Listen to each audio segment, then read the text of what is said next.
Kita baca ayatnya 120. Ma kana li ahli al-madinati wa man hawlahum min al-a'rabi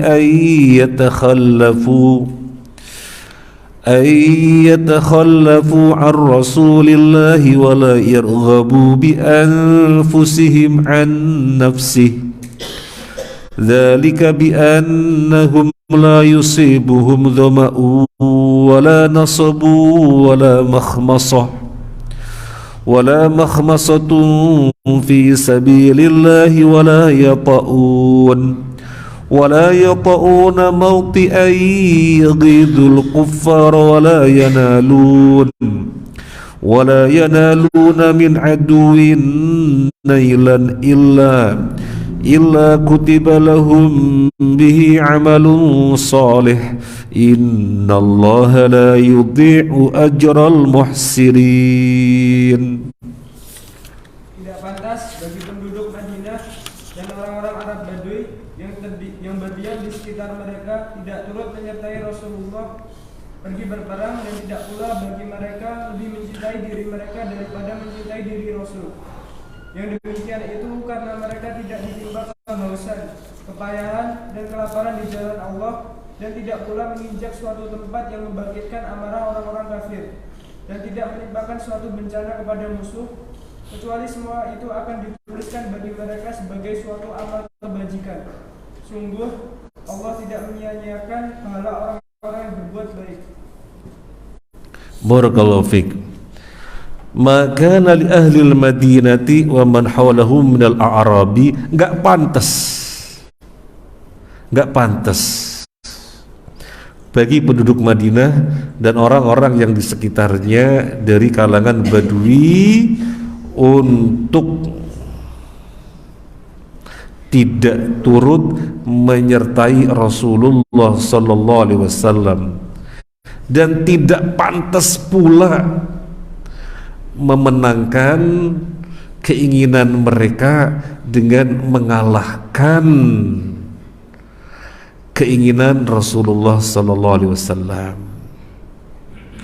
Jadi tidak pantasnya ada dua.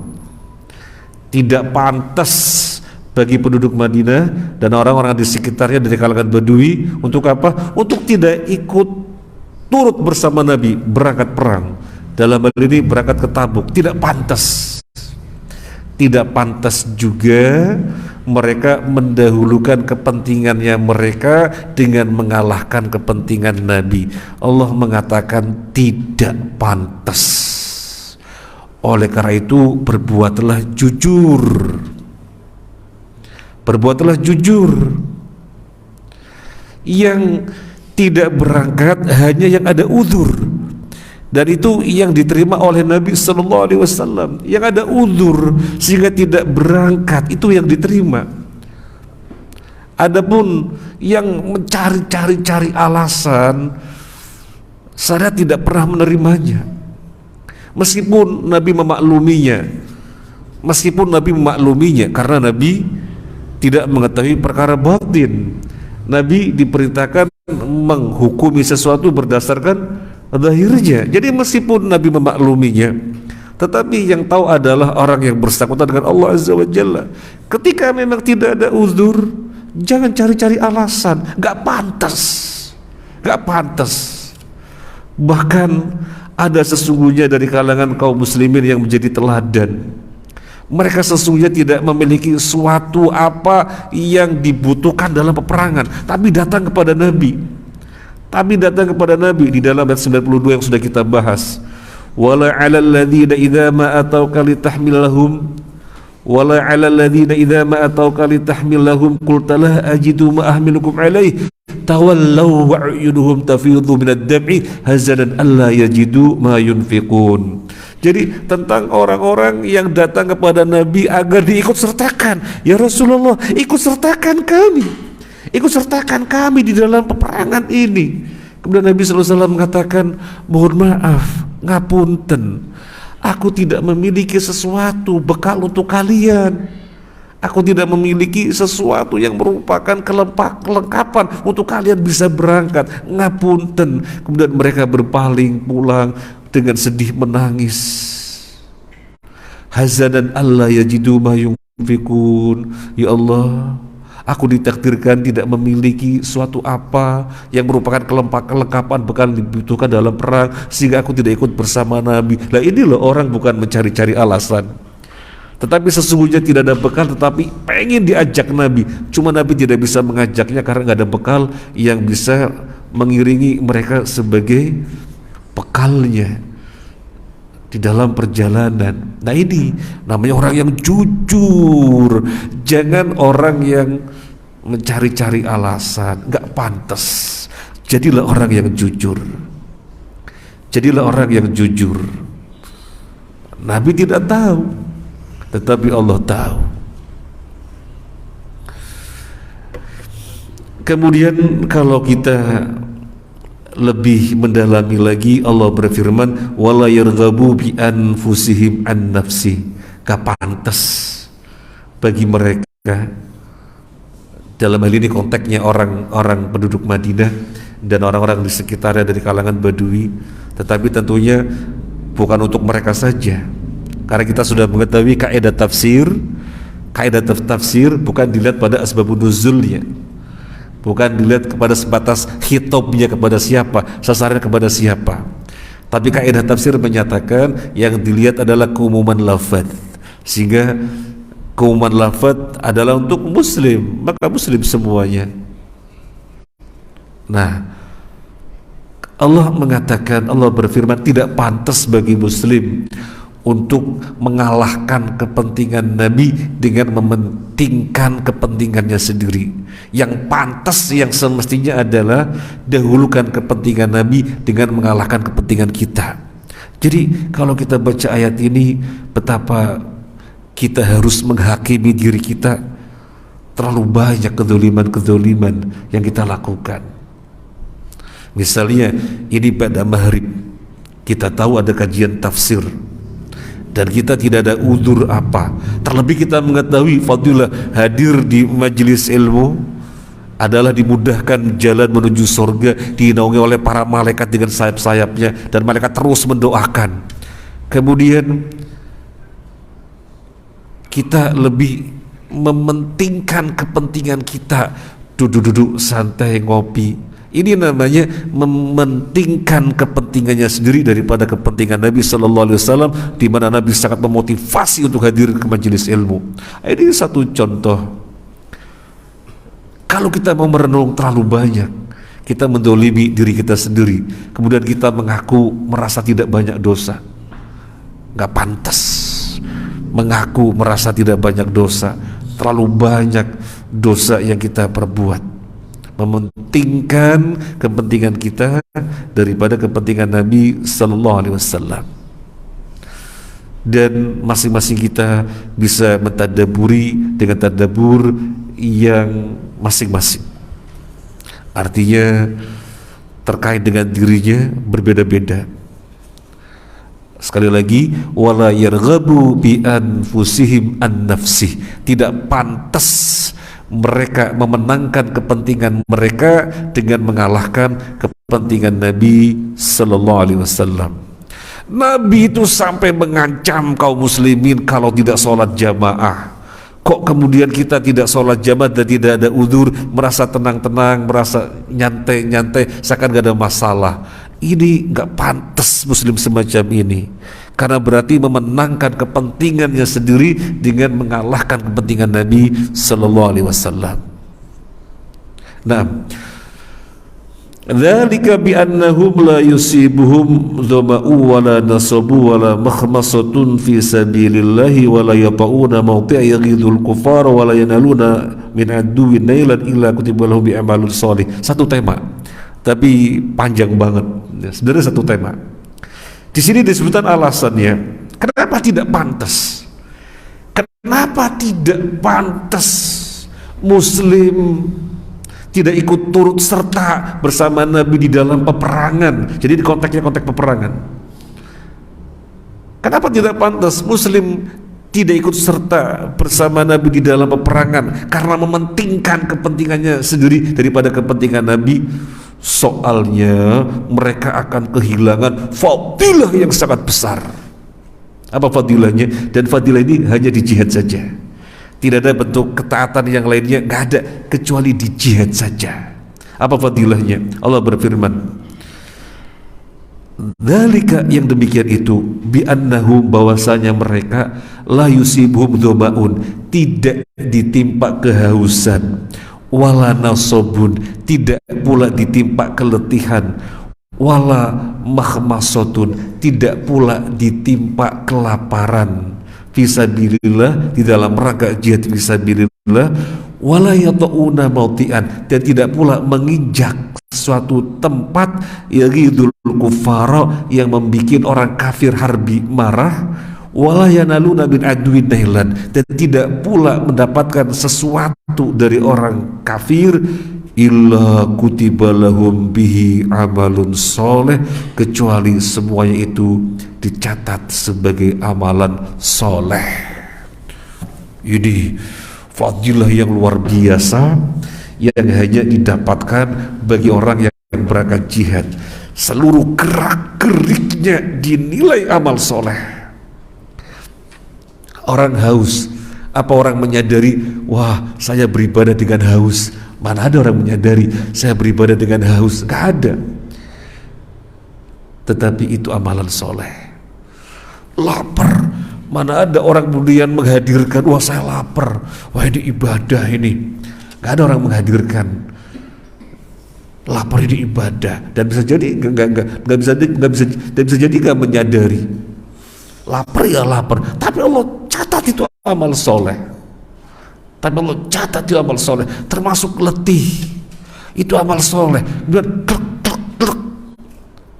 biar tulangnya lurus, itu amal soleh. Garuk, gatel, biar gak gatel digaruk, itu amal soleh. Jadi seluruh gerak-gerik apapun selama dalam perjalanan jihad semua dicatat sebagai amal soleh.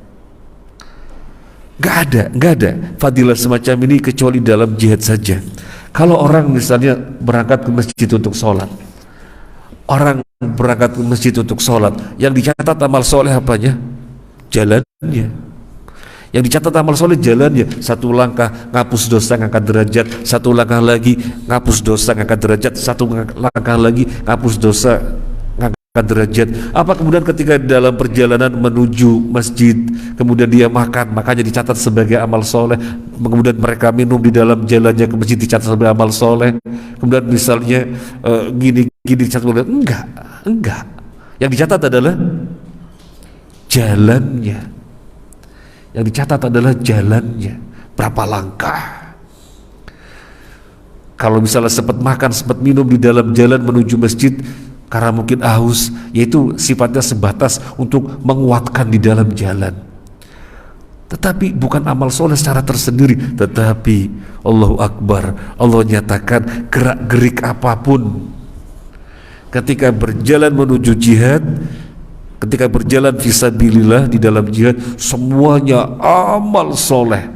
Sampai di sini disebutkan wala yata'una mautian yaghidul kufar, menginjak sesuatu yang membangkitkan amarah orang kafir harbi, itu adalah amal soleh. Kita tidak tahu nginjak sesuatu membuat mereka marah apa tidak, kita nggak tahu. Mereka ketika itu para sahabat yang berjalan menuju Tabuk, menginjak suatu tempat, itu membuat amarah mereka apa tidak kan nggak tahu.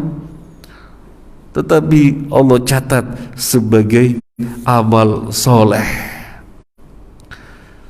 Kemudian mendapatkan sesuatu dari orang kafir, mendapatkan apal dalam perjalanannya, dicatat amal soleh.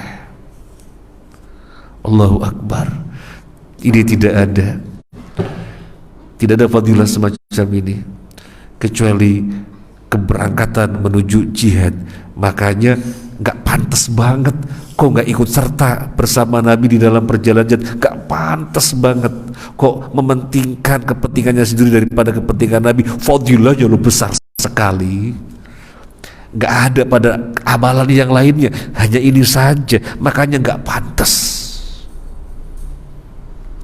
makanya nggak pantas. Innallaha la yudhi'u ajral muhsinin. Sesungguhnya Allah tidak menyia-nyiakan pahala orang-orang muhsin. Kenapa tidak disebutkan innallaha la yudhi'u ajrahum? Sesungguhnya Allah tidak menyia-nyiakan pahala mereka. Kenapa tidak disebutkan hum? Sesungguhnya Allah tidak menyia-nyiakan pahala mereka. Tetapi Allah berfirman, innallaha la yudhi'u ajral muhsinin. Sesungguhnya Allah tidak menyanyikan pahalanya orang muhsin. Ini sekaligus untuk menunjukkan, untuk menjelaskan perbuatan mereka adalah perbuatan yang tertinggi. Kita tahu tingkatan paling rendah namanya Islam, di atasnya adalah iman, yang tertinggi adalah ihsan. Perbuatannya adalah perbuatan bentuk ketaatan yang paling tinggi. Jadi untuk menjelaskan itu, makanya tidak disebutkan innallaha la yudhi'u ajrahum. Sesungguhnya Allah tidak menyanyiakan pahala mereka, tidak disebutkan demikian. Tapi innallaha la yudhi'u ajral muhsinin. Allah tidak menyanyiakan pahalanya orang muhsin. Mereka adalah orang-orang muhsin. Mereka adalah orang-orang muhsin.